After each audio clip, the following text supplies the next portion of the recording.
Ignition sequence start. 5, 4, 3, 2, 1.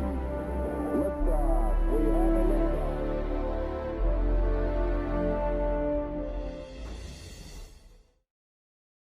Good morning. Welcome to the Schriever Spacepower series. I'm Charles Galbraith, Senior Resident Fellow at the Mitchell Institute's Spacepower Advantage Center of Excellence. Today, it's my pleasure to host Lieutenant General Phil Garrant, the Commander of Space Systems Command.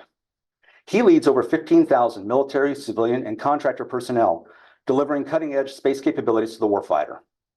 Maintaining our edge in space through the systems that SSC delivers is critical to maintaining our advantage in space, deterring aggression, and prevailing in any future conflict. SSC serves as one of the Space Force's 3 acquisition organizations and has a long history going back to General Schriever and the Western Development Division. In fact, this July marks the 70th anniversary of the establishment of the Western Development Division and the birth of military space. With that, General Garrant, welcome to the Schriever Spacepower series. Thanks, Charles. It's a privilege to be here, and I'm looking forward to the conversation. Great. Before we dive into questions, let me give you an opportunity to make any opening comments. Well, thanks to you, the Mitchell Institute, AFA, and the audience for joining us today. It's always important to talk about the incredible capabilities that SSC and the Space Force provides, both for the Joint Force and the world. So looking forward to the conversation. All right, great. Let's dive in with some initial questions about culture, right? SSC and SMC before that has had a long history of delivering exceptional capabilities. But now there's a much greater sense of urgency, a need to deliver capabilities on a rapid pace. So there's cultural and organizational changes afoot.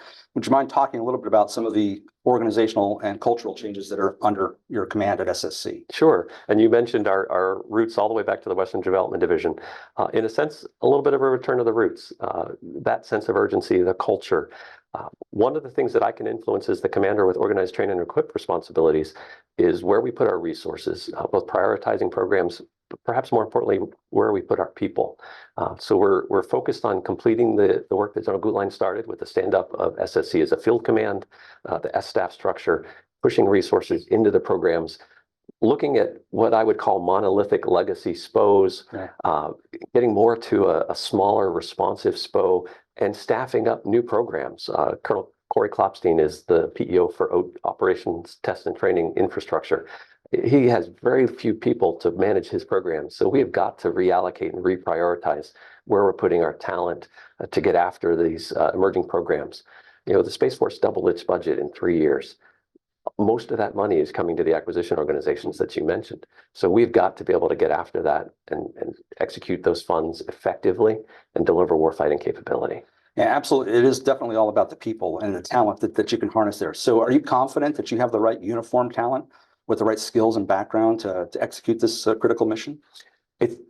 I am, and I'd like to add that not just the uniform, but the civilian talent as well. We have a huge civilian workforce. We just have to put them on the right programs and then continue to advance their development. You mentioned the culture, changing the way we deliver acquisition training, making it space focused, giving experiential opportunities, giving them a breadth of opportunities across a variety of programs, whether it's a very traditional large constellation, or it's a small constellation, or it's a responsive launch capability, or it's a national security space lift capability, making sure that they move around and get all of those different experiences and get to all of our different geographic locations. SSC has locations around the globe, over 29 different places.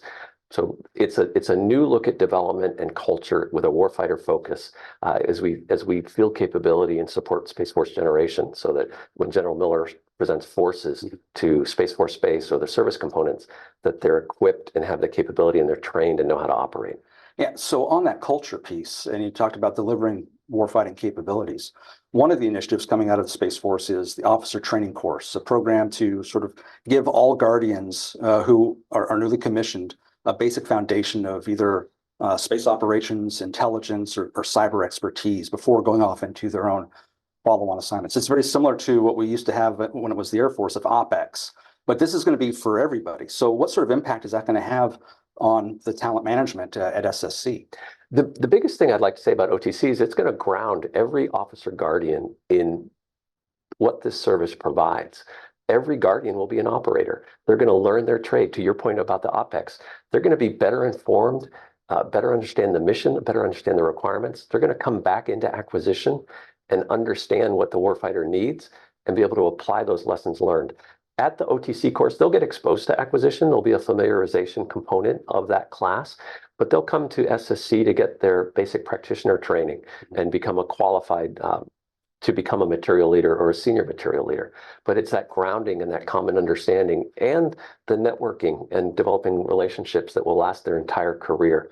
And we're looking down the road at opportunities for existing acquisition guardians to be able to possibly take the course, or something that a civilian could do, so that over time we have all the same experience and understanding. Yeah, that's great. I've been a long-term advocate of the integration between operations and acquisition, especially for space.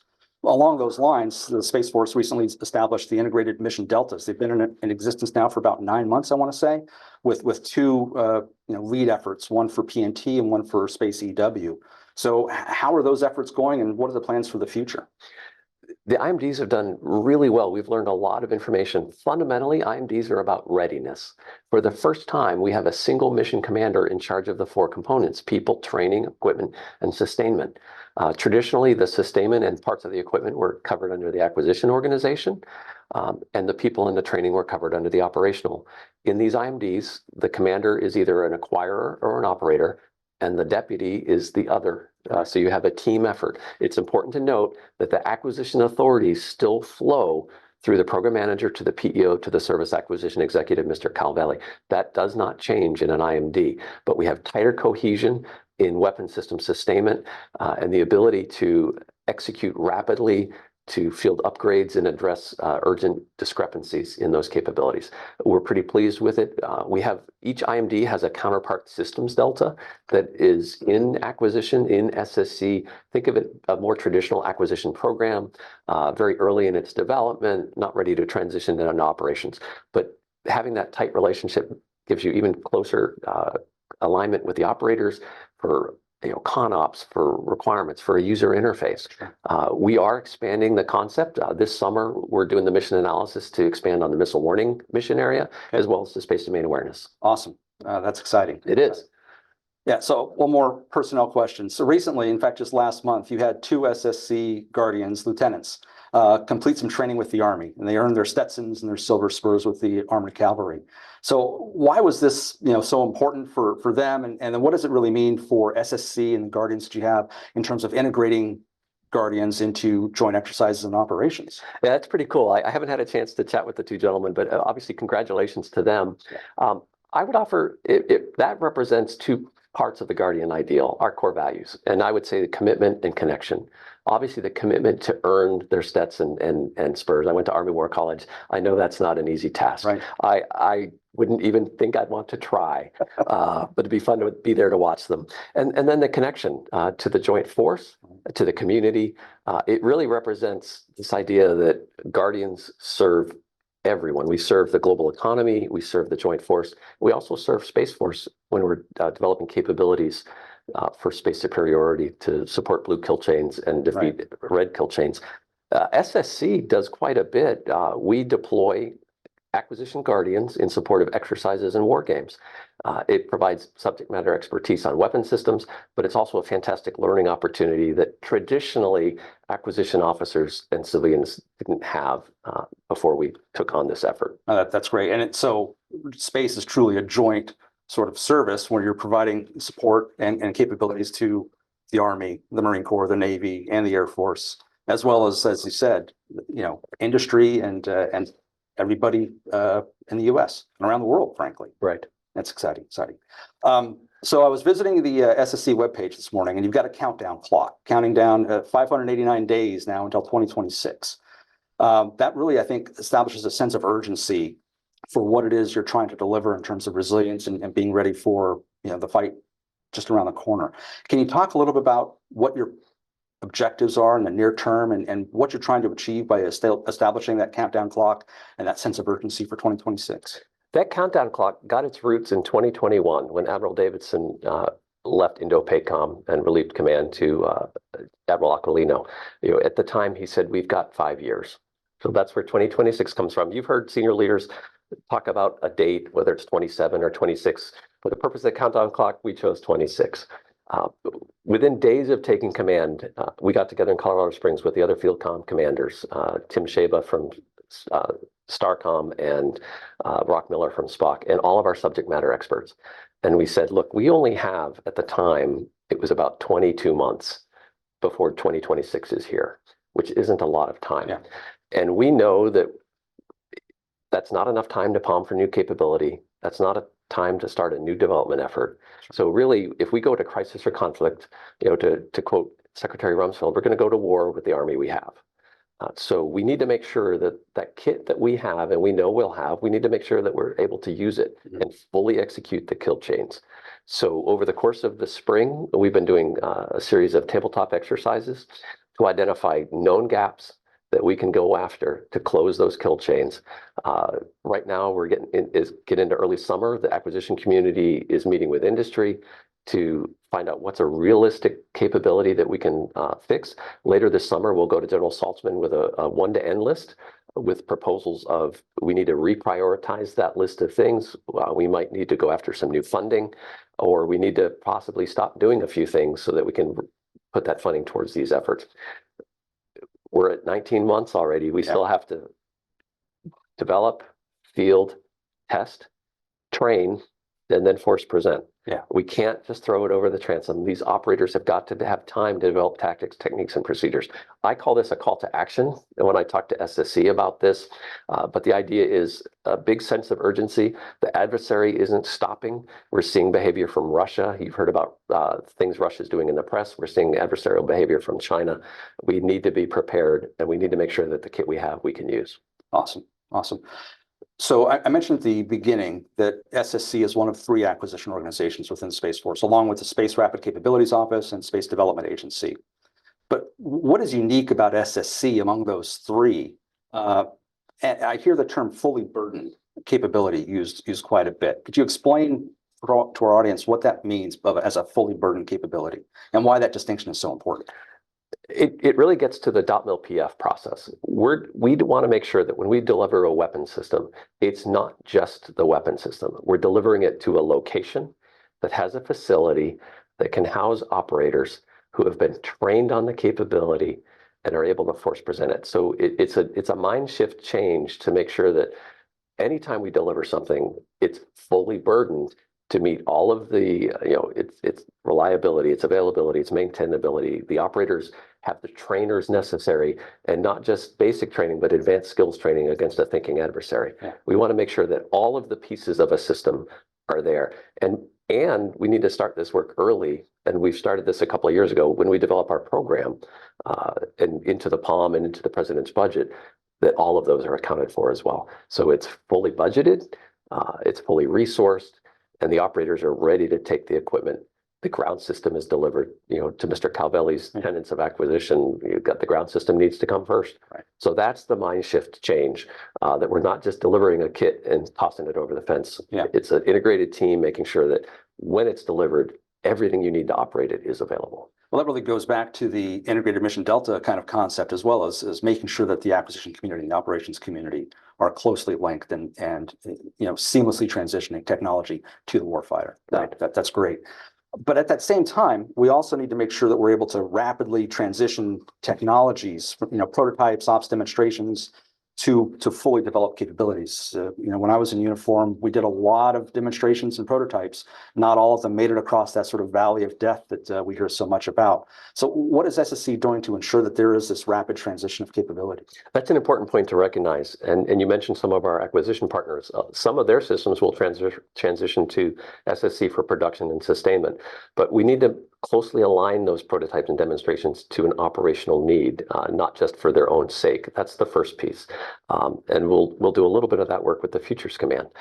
The other part is having rapid organizations that have that culture and mindset themselves. The Rapid Reaction Branch in Colorado Springs is known for being able to do that. Space Safari, we have has employees in it who came from Big Safari, from the Air Force's Big Safari. So it's the mindset of rapidly delivering capability. Secretary Kendall is always asking, how do you operationalize these things? He's always asking tactically responsive space, how do you operationalize that? So it's the ConOps development, it's the working with the operators, it's working with industry to make sure that we do have a pathway from prototypes and demonstrations. We'll always have the case where we might have a game-changing capability that we have to present to the warfighter without all of those ilities or without an immediate pathway, but that's going to be important enough that we're going to take that operational risk to do something quickly. But foundationally, having the culture and the mindset of every prototype and demonstration has a transition to operations, and the team is working closely with operators so that they can receive that capability. Great. So not all of the capabilities that the Space Force needs to have come from an acquisition organization per se. I mean, commercial has a lot of great capabilities out there already. And of course, the DoD and the Space Force both released their strategies for leveraging commercial space capabilities earlier this year. But SSC actually established the Commercial Space Office, or COMSO, last year. So can you talk a little bit about the progress being made by that office and how comfortable you are with the integration of commercial capabilities? Yeah, we're really excited about COMSO. Colonel Rich Nisley is the senior material leader there, and he's doing a fantastic job leading that organization. He's going to be moving this summer to the National Capital Region to be closer to a lot of industry and closer to a lot of the Department of Defense stakeholders. A lot of people don't realize all the different parts of COMSO. The first is the front door, and that's the entryway for emerging industry partners, academic partners, to get their foot in the door, so to speak, and make connections. A lot of times they don't know who to talk to. That front door organization is the means to do that. You mentioned on our website, there's a link to it, and on the back of my business card is a QR code that will take you to the front door. So anytime I meet someone, they're getting a business card. We've had 150 engagements with the front door alone with non-traditional industry partners. That's awesome. SpaceWorks is another part of COMSO.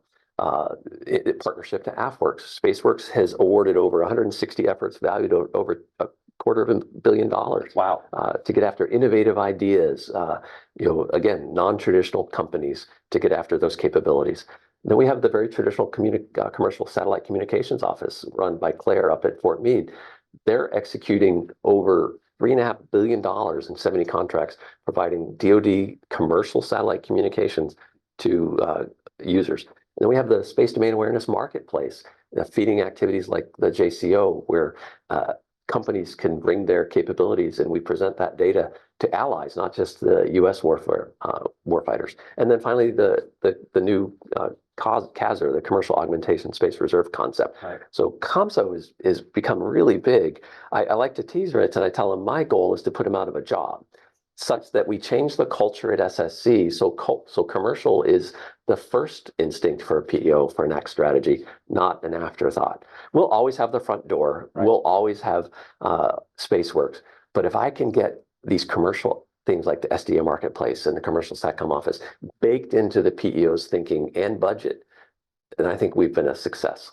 Awesome. And that goes back to one of the mantras I've heard from SSC in the past, which is, leverage what we have, buy what we can, and only build what we must. So to your point of potentially putting him out of business, that building that into the right. mindset. And General Gutlein started that when he took command of SSC, and we're absolutely continuing that along with the culture of understanding the threat. Yeah, awesome.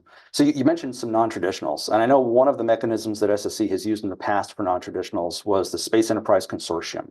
At some point, we had over 400 traditional and non-traditional companies as part of this consortium to help let contracts using other transition authorizations. Do you mind talking to the audience a little bit about what Spec OTA is and what its progress is? Absolutely. Spec is a game changer. It's about 7 years old. To your point, we now have over 600 Spec consortium members, and over 85% of those are, again, non-traditionals. So it gives them access to us. We've awarded 123 contracts valued at over $3.5 billion. But what's exciting is there's tremendous period of performance and ceiling left to go. There are billions of dollars in available ceiling that the government can use to award these OTAs to these companies, and very quickly, and with a lot of new authorities that let us get after new ideas quickly. That's great. So shifting a little bit to the industrial base, as organizations like a Space Development Agency proliferate, in low Earth orbit with small satellites, it seems to be putting a demand signal on the supply chain. Are you seeing any issues from the SSC perspective regarding some supply chain issues, and what are you doing to address that? We are seeing some, but nothing that's critical or concerning. And we feel like We've made the turn coming out of COVID too. We certainly had a lot of supply chain issues during COVID, but nothing that's going to stop our mission or impact providers to the point that we're really worried about capability delivery. We do take supply chain very seriously at SSC. I mentioned the front door organization. Two of the purposes they serve is they'll also screen a company for foreign influence. They'll also screen a company for financial viability. But in addition to that, we're also interested in the pedigree of the parts. Very much a heritage from our launch heritage, where we're going to look and screen parts. So we have a supply chain management organization, a team that it's under our CIO office, but right now they've screened over 2,800 vendors and parts, supporting four particular programs. And then we've done 150 vendor assessments, and we've also screened 50 components for 8 programs. So it's a very important part of our mission to make sure that we're not getting counterfeit parts, that we're not getting foreign influence, that the parts are reliable. So we will continue doing that.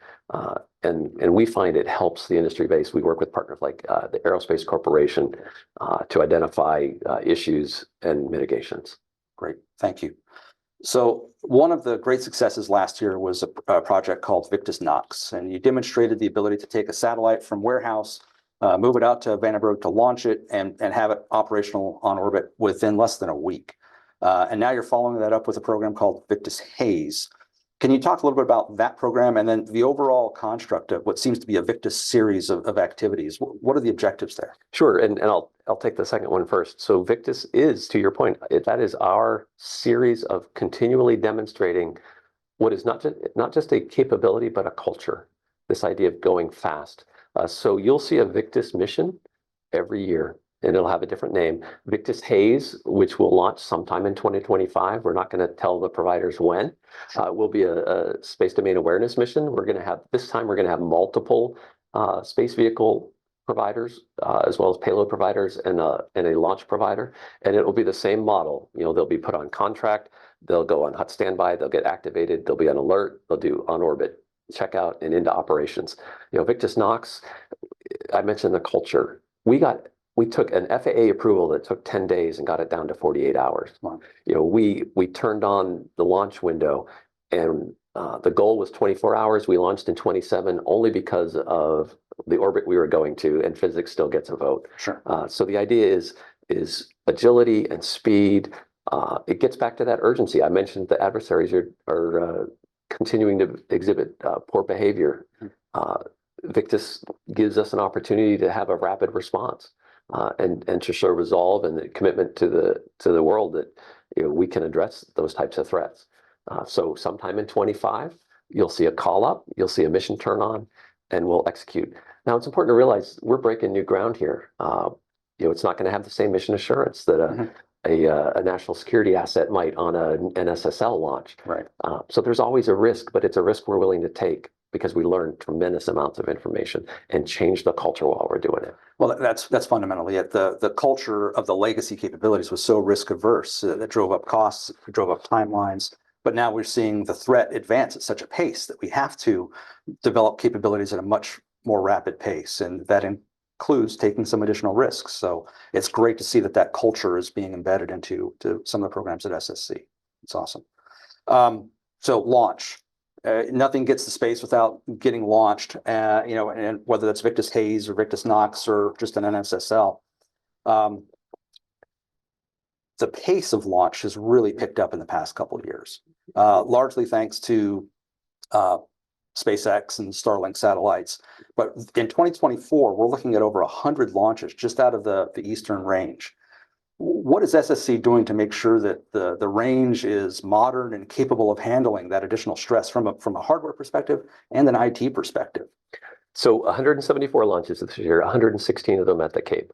So a huge increase. I remember when I was first in launch in 2011, and we were worried about a dozen NSSL launches. Yeah. Now, to your point, these include a lot of commercial launches, but a huge increase in Vandenberg as well.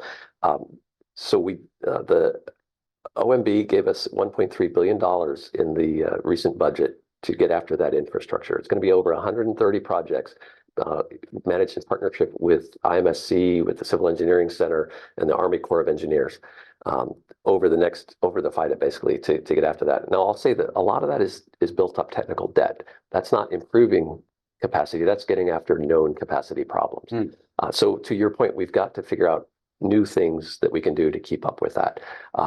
Looking at digitizing the range so that people on the East Coast could launch a rocket on the West Coast from the East Coast, as an example. The ranges have already become transparent to each other, so a West Coast workforce can augment an East Coast mission and vice versa. Okay.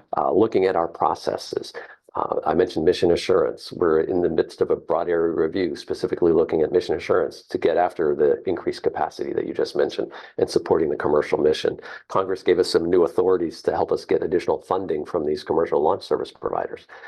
How do we take advantage of that? Because it's not just about fixing the technical debt of the existing infrastructure. It's about building out the infrastructure. Congress wants us, we just saw the marks for the 25. Congress wants us to look at additional spaceports. Right.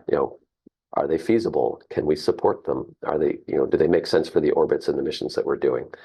So a lot of review of policy, a lot of review of processes, how we do mission assurance, where we need to increase the infrastructure. The launch deltas are manned at a 2017 manning rate and a 2017 launch assessment. Wow. We're launching a lot more missions 7 years later, yet we're still manned as if we were doing dozens, not hundreds. Wow. And so if I could dig in a little bit more on that, because that is really fascinating that we're a little behind the power curve on terms of launch. But what you said is you're investing to recover from tech debt. As opposed to thinking about what type of launch capabilities we're going to need in 2030. You're just trying to catch up. Yeah, and let me maybe correct myself. We need to do both, and we are doing both. Okay. Yeah, we are absolutely getting after the tech debt that we have, but we're fundamentally looking at, how do we prepare for what will be phase 4 of NSSL? Yeah, I want to be clear with the audience that it's not that we're not looking forward. We have a lot of work to do today, and then fundamentally looking at how we can keep up in the future. Okay, thanks for that clarification. So a lot of attention has been placed on small satellites lately, and my next paper, in fact, is about small satellites. So I think there's a lot of capability there, but there's still a need for some of those exquisite capabilities. Evolved Strategic Satcom, for example, was announced earlier this year that it's going to be a cost-plus program, as opposed to Honorable Cabelli's really hard push towards fixed price. So why was that distinction for ESS so important to be a cost plus? And are there other areas that you see require a different sort of mindset for programs at SSC? Yeah, I'll be very careful not to speak for Mr. Calvelli, but I'll give you my perspective on that situation. I would say that was a recognition of the risk and the strategic importance of that particular mission. We've talked about Mr. Calvelli's tenants with a preference for fixed price development.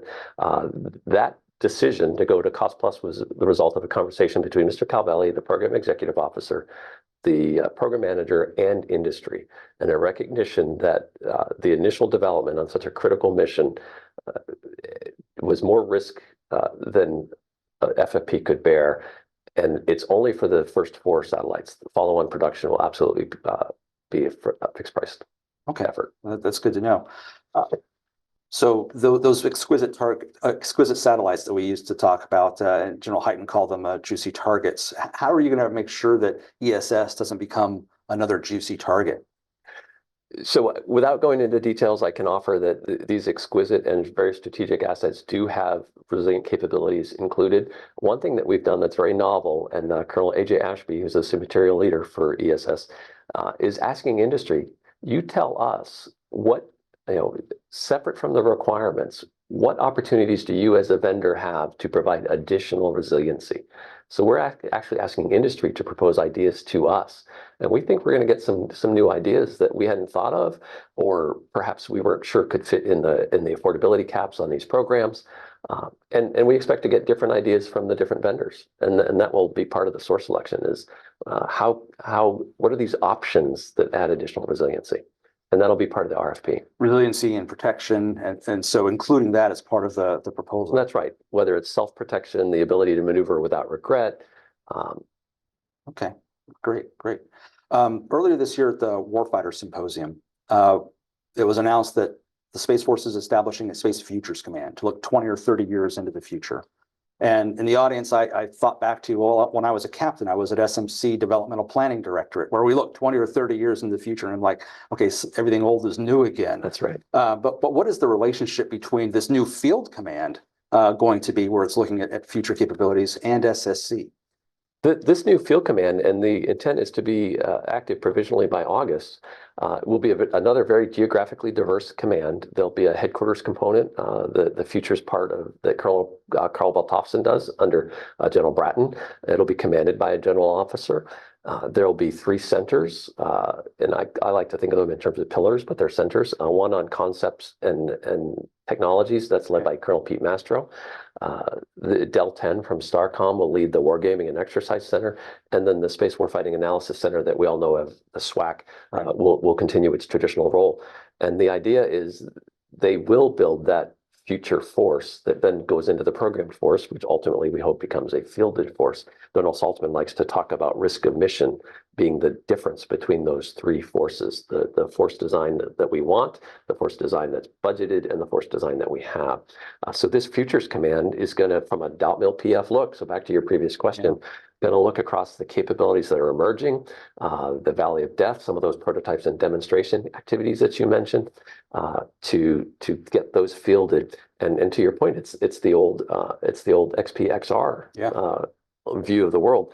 So all of the field commands are going to have a role to play, whether it's the wargaming, or that's the mission area teams from Spock, or in our case the S&T and some of the initial engineering and architecture work that our integration office does. They will all be working with or for Space Futures Command. Those decisions haven't been made yet, but we might actually move people from SSC into Futures. Now they'll still stay in Los Angeles, so they're connected to our organization. We anticipate an academic tie. We expect a NASA tie, an innovation tie. So the idea is to bring all of these different relevant stakeholders into a single command focused on building that future from a .mil PF and getting after some of these game-changing capabilities. Awesome. I look forward to seeing the rollout of that in August, and the great projects that are going to come out of there. But again, it's all back to making sure that there is an operational pull that goes along with that tech push and the seamless transition of capabilities to deliver rapidly to the warfighter. That's absolutely right. Awesome. Awesome. Well, I'm out of my questions. So are you ready to open it up for the audience? Let's do it. Take some open Q&A.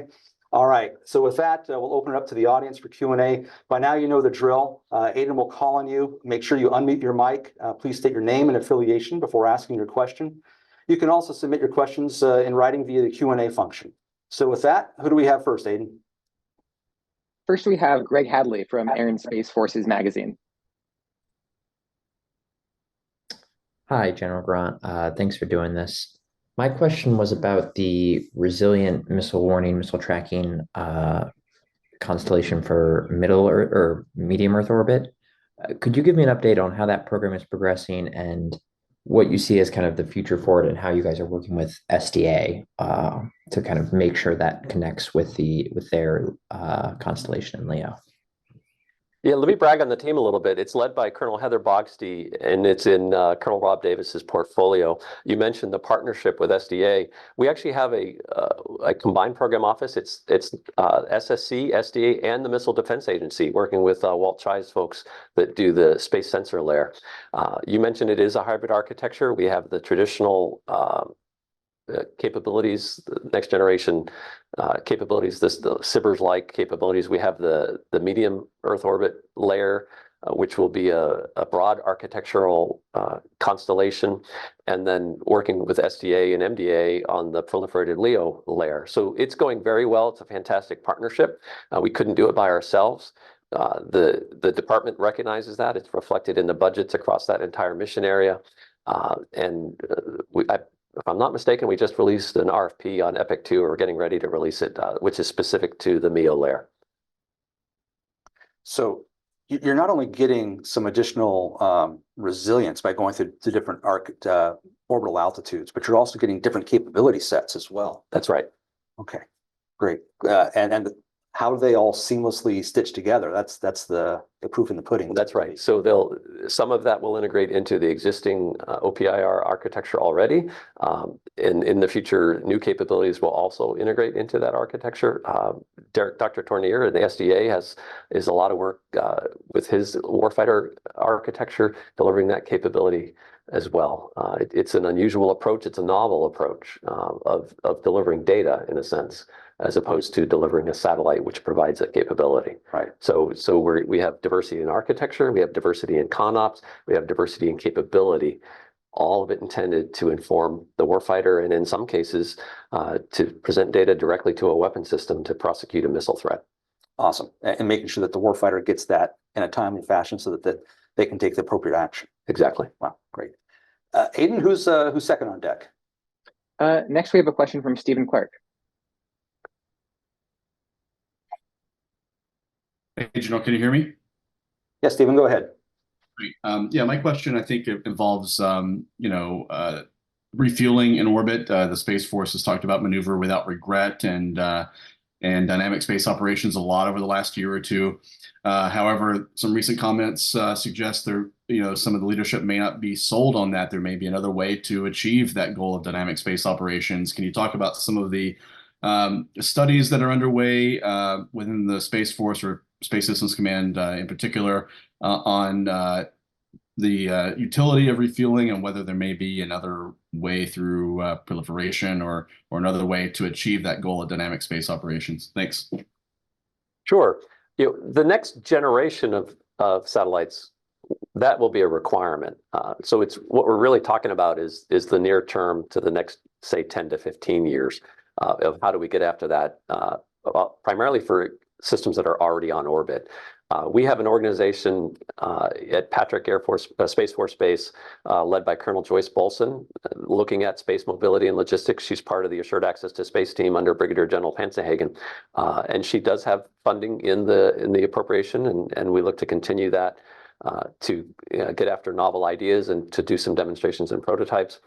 To your question about recent senior leader comments, I think the jury is still out. We do need to do some more analysis. Is it cost effective? Chuck Beams just did an op-ed recently where he suggested it would be cheaper to just proliferate with smaller small sats. Now, Charles's question about the more strategic missions, kind of begs the question that we can't proliferate those. So how do we get after that? So I think there is ongoing analysis to see, does it make sense? One point I like to make when people are pitching ideas to me is you still have to get the gas tank to space. And launching a big satellite with gas, so to speak, up to GEO is not a trivial matter. That's a high energy launch and it's not inexpensive. So a lot of times someone might say, well, I can do it for you for X millions of dollars. And then my question is, well, does that include the ride? And they're like, oh. No. So the short answer is ongoing analysis. We think it's an important capability. We think it's a near-term issue more than a long-term issue because in the longer term, the constellations will incorporate that into their capabilities. So it kind of makes me think a little bit about electric cars, right? And there was some hesitancy for people to buy electric cars because how far do I have to go before I get to a refueling station? I mean, because they still have to be charged. But what you're saying is that architecture is going to be built into whatever is the next generation of capabilities, just de facto, and you're just going to leverage that as a baseline level of capability going forward. Is that about right? We'll see what the force design looks like, but that's exactly what the Futures Command would look at. Okay, and it's not going to be for every single satellite. It doesn't make sense. It's certain mission areas. Right. No, that I understand completely. It just depends on the mission area. But it also, I think about air power as well, Mitchell Institute, Air and Space Power. And one of the things that we have on the air power side is air-to-air refueling, right? And that's a routine military mission. We don't do that on the commercial side. I haven't flown from Dulles to LA and had to be refueled at mid-flight. So I'm wondering if there's some inherent military aspects. And again, maybe that's Futures Command's role to look at. Right. I think there is. And there is absolute value. I don't want the audience to think that I don't believe there's value. There is. But we're budget constrained and we have budget priorities. So we need to make sure that we're addressing those. Right. And maybe it's a value trade that it is in the long run, and particularly when you consider launch, cheaper to put up another satellite. Okay. No, thanks for that insight. Aiden, who's next? We have a written in question from Shelley Mesk of Inside Defense. She asks, has SSC been influenced at all by the work of SDA? Absolutely. Dr. Tournier and his team have fundamentally changed acquisition. They have leveraged the commercial force. They've leveraged relationships with the warfighter, and they've really leveraged other authorities. So we've learned a lot of lessons from them. I mentioned the partnership in missile warning, where it's a combined program office, and we are their launch provider. So we are constantly meeting. So there's an informal group. It's of acquisition leaders. We all get together every other week, and then we have the Program Integration Council, which is anybody that spends Space Force dollars on space-related programs. We get together, so we're constantly leveraging lessons learned and relationships and building on it. But at the same time, we're trying not to duplicate efforts. Space RCO by statute is JCIDS exempt. Dr. Tournier has his authorities from his organization, SSC, a more traditional organization, but a legacy of delivering large constellations of very effective capability. So without getting on each other's toes, leveraging lessons learned and collaborating where it makes sense. So, we talked about fully burdened capabilities earlier. Is there some part of SSC that looks at what SDA or Space RCO is fielding and making sure that there is that sustainment tail associated with it? Or do those organizations do that as well? So SDA will do its sustainment, but all of the Space RCO programs transition to SSC for production and sustainment. Okay. So there's a direct connection for every Space RCO program to an SSC program office that's already preparing for that. To use an old analogy, very much like in the Air Force with the logistics centers, where there'll be a depot that has a really close relationship with a program office. And then the Space Systems Integration Office, led by Dr. Claire Leon, looks across all of SSC and basically anybody who spends Space Force budget authority on a system, whether it's SDA or Space RCO or AFRL or NRO or MDA or DIU. There's many organizations. So they're looking across the entire enterprise from an integration and architecture perspective to make sure that all of this capability works together, and that we're effectively getting after the kill chain without duplicating effort. So there's that engineering piece, and working very closely with Colonel Eric Felt in SQA, and then there's the actual sustainment piece. And then we talked about the IMDs, and the next logical conclusion is now that sustainment of the fielded capability is happening in the operational element. So it's the entire life cycle of a capability being looked at across all of those. Awesome. Aiden, who's next? Sort of related to duplicating effort, we have a question from Harold Peters. He asks, a lot of US allies have highly advanced space sectors themselves. Is SSC looking to partner and leverage any of this foreign allied expertise? And related to that, have partnerships like AUKUS helped facilitate this sort of partnership at all? Absolutely. So Miss Deanna Riles leads our international organization at SSC. She has hundreds of engagements. I'm meeting next week with General Adam from France. It's a constant and ongoing engagement. She was just in Australia. We work, so there's lots of reasons to partner. If you can have entanglement with a foreign or commercial capability, that complicates the calculus for the adversary. If you can spend their money, it gives us access. There's a lot of places that we want to be in the world that are other countries' territories, so we can get access to it. So it's constant. There'll be an international component of the Futures Command to look at where can we leverage foreign capabilities. The gentleman asked about AUKUS. DARC, so the Deep Space Advanced Radar capability, is a classic example. It's an official AUKUS program. We've started construction on the first site in Australia, and that construction is going very well. We'll have a second location in the UK. So leveraging those relationships and leveraging foreign investments and then sharing that data, that's perhaps the most important part. Is all this data is going to be releasable to our partners and allies, and it's going to contribute to our space domain awareness and help with where we need to prosecute kill chains. Yeah, that's great. And, U.S. Space Command, not to be confused with the Space Force, but U.S. Space Command has several bilateral agreements with nations to share domain awareness information, for example. And through Claire's efforts and programs like DARK, you're actually establishing those same sorts of agreements and partnerships in place. Yeah. That's right. Another example is JCO that Ms. Barb Gulf in SSC helps work with Space Command, as well as our allies and partners. We're setting up a situation where we'll have a global 24/7 watch center, because 2 of the 3 watch centers will be in other parts of the world, one in Europe, one in Asia. And that will be providing commercially available, unclassified space domain awareness data to our allies and partners. Yeah. So you talked about entanglement. One of the strengths of the United States is we never go into a conflict by ourselves, at least not in recent history. We always have our allies and partners, and they're an incredible teaming opportunity to overall make our effectiveness even better than we could have been before. So it's great to see that that's happening in space as well. You also talked about the need for different geographies in Australia and UK. I mean, we are surrounded by space. It is a 360 sort of environment that we have to manage. Are there other areas where you're looking at fielding capabilities that rely on those sorts of geographic dispersion around the globe? Absolutely. We have a tremendous partnership with Southern Command, and looking at opportunities in South America. A lot of countries are very interested to help build out the SOCI network.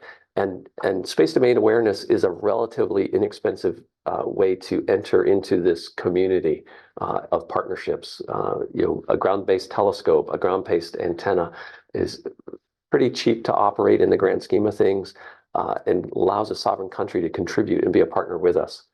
So that's another example. Great, thank you. Aidan, back to you for the next question. We have a question from Emily Davis. She asks, historically, a lot of the capabilities that SSC has created have been some of the most sensitive and secretive that the US has made. As we transition to this era of more overt space competition, how is SSC balancing the need for secrecy with some of these systems, with also leveraging the power of partnerships that you just discussed and the deterrent value of actually disclosing capabilities that we have or are developing? So this is a big cultural shift for us. And you've seen and read a lot recently. Deputy Secretary of Defense Hicks had started her SAP reform effort, and we're now in the processes of implementing that, where we're going to cut down significantly on the numbers of SAPs and how they're categorized. That will make it easier to talk amongst ourselves, even never mind with partners and allies. And then Dr. Plum, before he left service, had talked about some of the capabilities, primarily with our Operation Olympic Defender partners with U.S. Space Command, on some capabilities where we can get after space control with certain partners. So in some mission areas, we have declassified some of those programs, or at least made them available to our partners. And again, the advantage is the access. There are parts of the world that we would like to be able to present capability, and they offer the opportunity to do that. So you will see more conversation, maybe not completely unclassified, but you're going to start to see more conversations with our partners on capabilities. And then General Saltzman always likes to emphasize the deterrence aspect of space. Missile warning is our contribution to strategic integrated deterrence. But ideally, we don't want to have to use some of these exquisite classified capabilities that the question that the person was asking about. So we need to be able to demonstrate before we get into crisis and conflict the ability to affect the adversary kill chain. And ideally, we're going to do that with reversible effects. So we need to be able to have that broad spectrum to be able to deter and allow diplomacy a chance to work. Yeah. So the efforts by the Department of Defense to lower classification restrictions, you still protect what we need to protect, right? But increasing the opportunity for others, as well as working with our partners to increase their understanding and familiarity.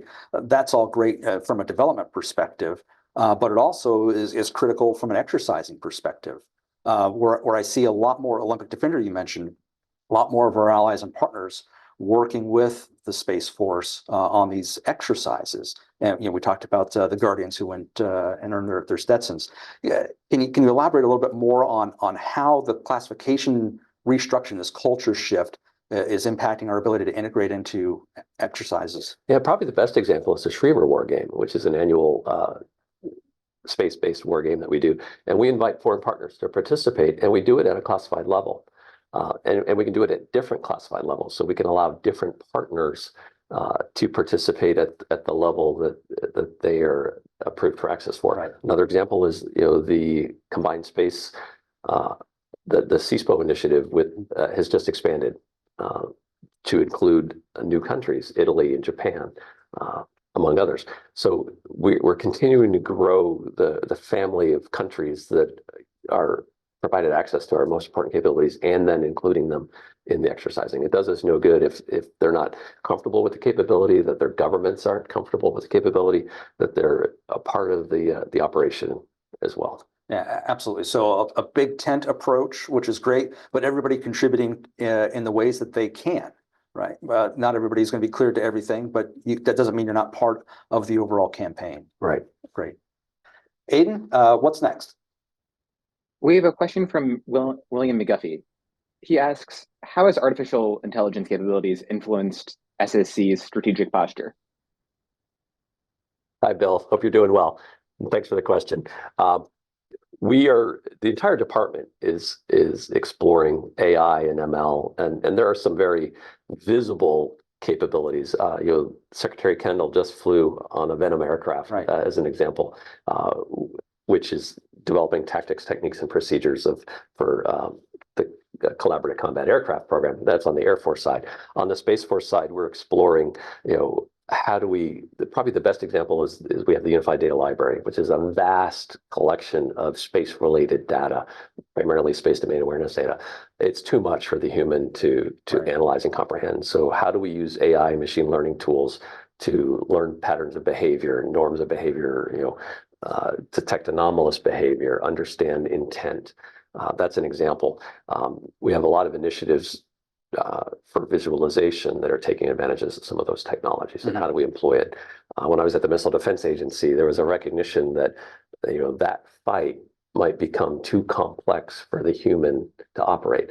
You could conceivably see the same situation in a fight in space, where there's so much happening that the human needs to be on the loop. They just can't be in the loop because of the timelines that we're talking about. We're going to need AI and machine learning to assist with developing courses of action and autonomous behavior to augment the human operators. Yeah, especially as we consider the proliferation of small satellites and, constellations of hundreds or even thousands. We're not going to be able to have operators, tracking each one of those individually. And so AI is going to be absolutely essential, I think. And the pace at which conflict might occur would also drive that. So it's really interesting to hear. I think it's important to remind folks that there is a distinction between artificial intelligence, machine learning, and autonomy, and sometimes they feed each other. But we don't want people to get the impression that we're going to turn the reins over to the machine master, and Skynet's going to take over our space war of the future. Right? That's right. That would never be our intent. Right. It's human augmentation. Human augmentation, human on the loop, human making the final decision if needed. Right. Absolutely. Okay, great. Aiden, back to you for the next question. We have a question from Pete Higgins. He says, Charles brings up a great point that the U.S. does not enter conflicts alone and that we increase our strengths through our allies and partners. Should we also be concerned that our adversaries might be doing the same thing? And are we prepared to take on multiple adversaries in space simultaneously? So when the adversary applies an entanglement strategy as well. But the last time I checked, the ledger of allies with the United States and the allies of China and Russia, that is not an equal balance. But would you care to elaborate on that? Sure, and that's what's so important about our engagements with our international partners, and not just the traditional Five Eyes partners, but all of our partners. I mentioned South America. That's a great example. We know that China is looking to expand its presence in South America. But if I have a partner country and I can say, you know what, I can put a SOSI sensor in your country just as easily as China, we prefer that you partner with us. Mm-hmm. And generally, that's the decision that they make. So that's an example where we are expanding our who we partner with. And I mentioned the barrier to entry being much lower for space domain awareness for some of these non-traditional partners. That's a great area where we can do that and be the preferred partner instead of them partnering with Russia or China. So is there kind of a no-compete clause in our relationships with these countries that we're exclusive, right? It's probably not in my wheelhouse to answer. Okay. The Department of State gets involved in a lot of those conversations as well. We're just happy to partner with these countries and share our data with them and be able to leverage by putting an antenna or something in their place. Awesome. Aidan, I think we have time for a couple more questions. We have a writing question from Teresa Hitchens from Breaking Defense. She asks, do you expect to create any more integrated mission deltas soon, since you've been getting good results with the 2 initial prototypes? Hi, thanks, Teresa. Thank you for the question, and thanks for joining us on the call. Yes, in fact, General Miller and I owe General Gutlein an integrated progress review here in a couple of weeks. We're doing mission analysis on, so that the 2 existing operational deltas are Del 2 and Del 4, space domain awareness and missile warning. And then the long-term intent is to, over the course of the next year and a half, is to finish out the rest of the mission areas. It is a pretty significant lift when you look at organizational change requests and some of the restructuring, and then making sure that we're not hurting anyone's career, when we stand up these commands, or we're not making anyone lose their job. So it's a very deliberate process, and to make sure we pair the systems deltas appropriately as well. So in the next few months, you can look for missile warning and space domain awareness as 2 mission areas, and then in the future, satellite communications, for example, and then orbital warfare. But the intent is for all mission areas to be in this integrated mission delta approach, and all done personnel neutral. You're not going to require additional manpower to support these activities. That's right. And we're not making people move. We're not making people PCS. Now, in time, 10 years down the road, maybe it makes sense to move some people around to better co-locate them. But near term, that's not the intent. Okay, great, thank you. Aidan, let's go to another one. We have a question from Albert Gardner. He asks, you mentioned that you have a pending RFP for a resilient solution for the ESS program. Can you discuss any other pending RFPs where SSC is actually soliciting inputs for solutions from industry rather than just giving out requirements? Sure. I mentioned this effort of trying to rapidly close the kill chain, what I call the call to action. We're working with industry partners and Aerospace Corporation to solicit ideas that industry might have to be able to get after these gaps and seams that we're identifying with the war games and exercises. So that's another example where it's not a classic program. It doesn't have a classic requirement. It's what can you do for us?